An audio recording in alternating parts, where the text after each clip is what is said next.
शिव तत्व कह रहा है, भगवान शंकर का पावन चरित्र कह रहा है। एकांबरेश्वर महादेव कांचीपुरम में, तमिलनाडु में, भारत की भूमि पर दुनिया के सबसे विशाल मंदिरों में, जो विशाल मंदिरों की गणना होती है, उन विशाल मंदिरों में सबसे बड़े मंदिर की गणना में कांचीपुरम का, ये तमिलनाडु का मंदिर एकांबरेश्वर महादेव का आता है। एकांबरेश्वर, जहां पर पाषाण का शिवलिंग नहीं है, जहां पत्थर का शिवलिंग नहीं है, जहां सोना और चांदी का शिवलिंग नहीं है, जहां हीरे पन्ने का शिवलिंग नहीं है, जहां पर मिट्टी का पार्थिव शिवलिंग की पूजन होती। अब जरा विचार करिएगा, गुरुजी क्या बात कर रहे हो, ये पार्थिव शिवलिंग, मिट्टी का शिवलिंग जहां एकांबरेश्वर महादेव के मंदिर में पूजा जाता है, वहां क्या वो शिवलिंग मिट्टी का फटा नहीं होगा? क्या उसमें दरार नहीं पड़ी होगी? क्या वो मिट्टी का शिवलिंग बेकार नहीं हुआ होगा?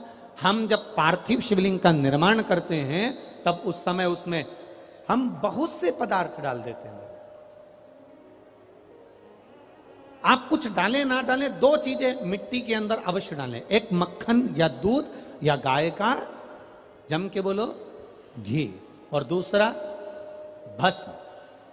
ये दो चीजें क्यों डालना चाहिए? कि शिवलिंग अच्छा बनेगा, शिवलिंग पक्का रहेगा, दरार नहीं पड़ेगी, उसके लिए डालना चाहिए क्या? ना ना ना ना। पार्थिव शिवलिंग का निर्माण करने वाले दो चीजों का स्मरण अवश्य रखें।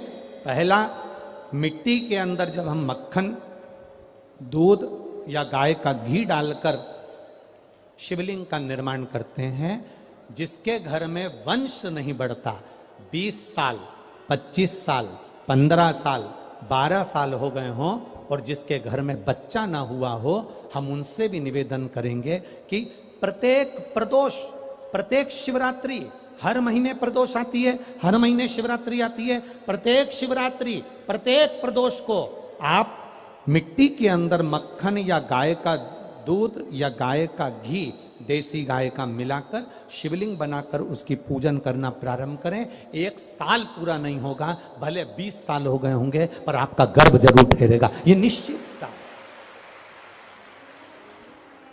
भले 20 साल हो गए, 22 साल हो गए, 25 साल हो गए, डॉक्टर ने मना कर दिया नहीं होगा, फिर भी आप बाबा पर भरोसा, बोल बम का नारा है, बाबा है। आप विश्वास के साथ शिव की आराधना करिए। गाय, देसी गौ माता का दूध, मक्खन, घी, ये हमारे मिट्टी के अंदर मिलाकर जब हम शिवलिंग का निर्माण करते हैं तो हमारा वंश बढ़ता। दूसरा, भस्म। दूसरी चीज क्या है? जम के बोलो जरा, पीछे वाले भी, और जितने आसपास के जितने 5 पंडालों में जो बैठे हैं, जो अलग से पंडाल लगाए गए हैं उनमें भी जो भरे बैठे हैं, इधर के पंडालों में पीछे वाले, और जितने लोग रोड पर बैठे हैं, जितनी दुकानों के अंदर बैठे हैं, वो भी जरा सावधानी से सुनना। ये पार्थेश्वर शिवलिंग कथा आपको बाद में नहीं मिल पाएगी, बड़े ध्यान से सुनना। ये अपनी जिंदगी बनाने के लिए माँ पीताम्बरा ने अपने धाम में करवाई है, अपने जीवन को कृतार्थ करना। कार्यकर्ता कितनी भी बात करें, पड़ोसी कितना भी बोलता रहे, उसका कोई जवाब मत दो। आप कथा सुनने आए हो, बड़ी मेहनत से धूप में चलकर आए हो, 500 रुपए खर्च कर कर यहां पहुंचे हो, दिल से सुनना तो बाबा दिल से तुम्हारी झोली भर कर भेजेगा। समय बर्बाद मत करना बिल्कुल भी, और जिसको समय बर्बाद करना है वो चुपचाप से उठकर यहां से पंडाल से बाहर जाकर अपनी गाड़ी उठाकर जा सकता। बड़ी मुश्किल से कथा मिलती है, और दतिया वालों के तो भाग्य में आदरणीय गृह मंत्री जी ने करा ली, तो बाबा की कृपा से ये इतना बड़ा कुंभ भरा गया, यही बाबा की कृपा। दिल से सुन लो उसको। पहले नंबर पर है मिट्टी में मिलाया गया मक्खन, घी या दूध। दूसरे नंबर पर है, जम के बोलो जल्दी से, भस्म। ये दूसरे नंबर पर। भस्म का प्रयोग शिवलिंग का जब निर्माण करे, पार्थिव शिवलिंग जब बनाए, मिट्टी में थोड़ी सी भस्म जरूर मिलाए। भस्म किस चीज के लिए होती है? भस्म किसके लिए धारण कराई जाती है? तो महाराज, शिव महापुराण की कथा कहती है, जब शरीर में कोई बड़ी बीमारी आने वाली होती है, आप एक साधारण सा प्रयोग कर देखिएगा अपने जीवन में, एक साधारण सा प्रयोग। जब आपको लगे कि डॉक्टर ने बोला है कि कोई बड़ी बीमारी का चांस बन रहा है, कोई बड़ी बीमारी होने वाली है, आप थोड़े दिन तक देवाधिदेव महादेव का ये शिवलिंग, ये जलाधारी, ये जहां से जल बहता है, गणेश जी का स्थान, कार्तिकेय जी का स्थान, बीच में एक मोटी सी लाइन अशोक सुंदरी, शिवलिंग जो शिवलिंग रखा है, जो जलाधारी है वो मां पार्वती जी का हस्तकमल, ऊपर से एक एक बूंद जो पानी गिर रहा है, जिस कमंडल में से, जिस जलाधारी में से जल गिर रहा है, वहां शंकर भगवान की 5 बेटियां, जया, विषहरा, शामली बारी, दौतली और देव, ये भगवान शिव की 5 बेटी।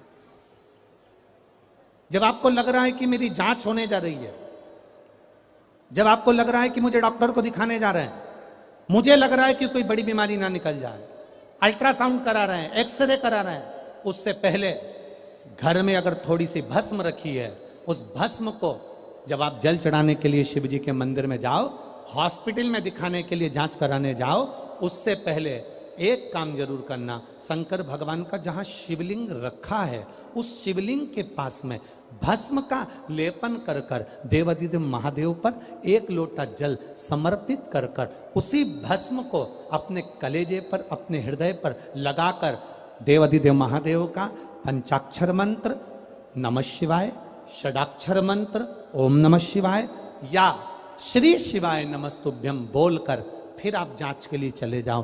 कोई बड़ी बीमारी तुम्हारी जिंदगी में निकल ही नहीं सकती। भस्म भस्म हो, भस्म का काम क्या? हमारे रोग को, हमारी बीमारी को, हमारे आने वाले जो रोग हैं, जो बीमारी है, जो तकलीफ है, उसको समाप्त करती है भस्म का प्रयोग।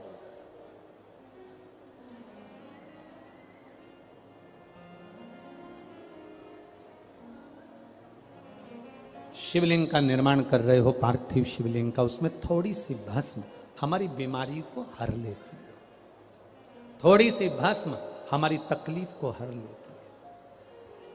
भस्म का प्रयोग।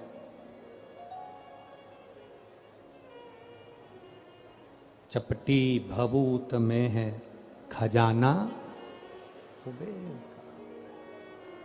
शिव के शरीर से, भगवान देवाधिदेव महादेव के तन से लगी हुई भस्म साधारण नहीं है। भस्म को चढ़ाने वाला भी साधारण नहीं होता और भस्म को लेने वाला भी साधारण नहीं होता।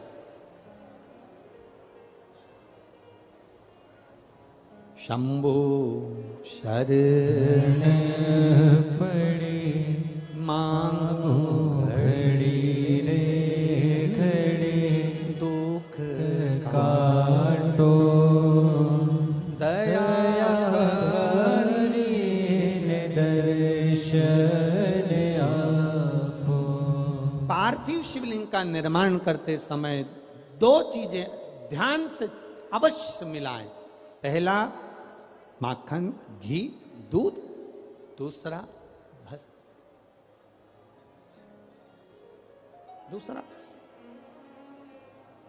भस्म धारण भी करना चाहिए।